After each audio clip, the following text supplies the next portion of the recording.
Hi hello everyone, welcome back to my YouTube channel. मैं C Deepa Gupta आज आपके लिए एक इम्पॉर्टेंट अपडेट, एक इम्पॉर्टेंट टॉपिक पे डिस्कशन जो है वो लेकर आई हूँ। ITR filing of a deceased person. जैसा कि हम सभी को पता है कि हमें जो है इनकम टैक्स एक्ट के under for the financial year ITR file करनी होती है। सपोज ड्यूरिंग द ईयर किसी पर्सन की डेथ हो जाती है तो उस केस में उसकी आईटीआर फाइलिंग कैसे होगी। पर्सन तो अब सर्वाइव कर नहीं रहा, पर्सन तो अब जा चुका है, तो कौन करेगा उसकी आईटीआर फाइल। तो यही हम आज इस वीडियो में डिस्कस करने वाले हैं। जैसे कि हम सभी को पता है कि लीगल हेयर का कॉन्सेप्ट होता है, जो भी पर्सन की डेथ होती है उसका जो लीगल हेयर होता है, जो कि लीगली उसका उसके बाद उसकी सारी प्रॉपर्टी का वारिस है, वही जो है लीगल हेयर कहलाता है और वही जो है under the income tax act जो है लाइबल है उसकी आईटीआर फाइल करने के लिए।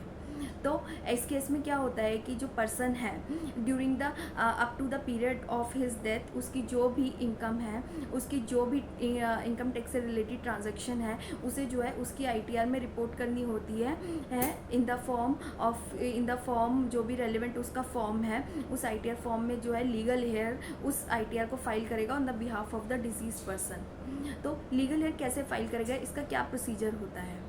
लीगल हेयर जो पर्सन है वो जो है अपने इनकम टैक्स लॉगिन से इनकम टैक्स की वेबसाइट पे लॉगिन करेगा। वहाँ पे जो है एक ऑप्शन होता है कि लीगल हेयर ऐड करने का, जो या जो भी पर्सन जिसकी भी रिटर्न फाइल होनी है, जो भी डिसीज पर्सन है उसकी डिटेल जाएगी, लीगल हेयर का पैन नंबर जाएगा, डिसीज पर्सन का पैन नंबर जाएगा, डिसीज पर्सन का डेथ सर्टिफिकेट आपके पास होने चाहिए, एक लीगल हेयर का सर्टिफिकेट होना चाहिए। अब लीगल हेयर के सर्टिफिकेट में हमारे पास कुछ डॉक्यूमेंट्स हैं जो कि जिनमें से कोई भी एक डॉक्यूमेंट आप जो है लीगल हेयर के सर्टिफिकेट के फॉर्म में लगा सकते हैं। जैसे कि अगर कोर्ट से आपने लीगल हेयर का सर्टिफिकेट बनवाया हुआ है, या फैमिली पेंशन आती है उसके किसी उस फैमिली की जो है उस पर्सन की डेथ के बाद फैमिली पेंशन आती है तो उसमें लीगल हेयर मेंशन होगा, या फिर किसी भी और गवर्नमेंट लोकल अथॉरिटी से या स्टेट गवर्नमेंट सेंट्रल गवर्नमेंट से कोई भी डॉक्यूमेंट मिला हुआ है जिसमें कि लीगल हेयर की डिटेल जो है वो डली हुई है, तो आप वो डॉक्यूमेंट जो है at the time of adding the legal heir वो आप जो है लगा सकते हैं डॉक्यूमेंट। तो जैसे ही वो आप डॉक्यूमेंट्स लगा के सारी चीज़ें लगा के इनकम टैक्स की वेबसाइट पे सबमिट करेंगे तो वो रिक्वेस्ट चली जाएगी रेलिवेंट ऑफिसर के पास। ऑफिसर जो है सारे डॉक्यूमेंट्स को चेक करेगा और फिर वो लीगल हेयर की रिक्वेस्ट को अप्रूव करेगा for filing the return of a disease person.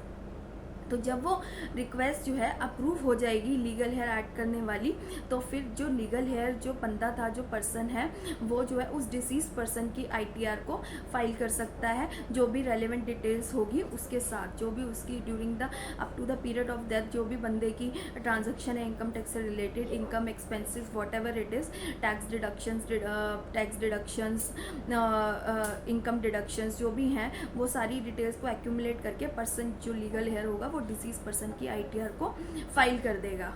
तो ये एक प्रोसेस है। अक्सर हमें इस चीज़ की नॉलेज नहीं होती पर्सन की डेथ के बाद आईटीआर कैसे फाइल करनी है। हम जो है पर्सन के नाम से ही आईटीआर फाइल कर देते हैं और वो फाइल भी हो जाती है, बिकॉज ओटीपीज आते हैं, ऐसा कोई साइन का चक्कर तो है नहीं, तो ऐसी रिटर्न फाइल हो जाती है। But this is wrong. Actual जो सही प्रोसीजर है वो ये है कि उस पर्सन की रिटर्न लीगल हेयर के थ्रू ही जानी चाहिए, ये इनकम टैक्स का प्रोविज़न है।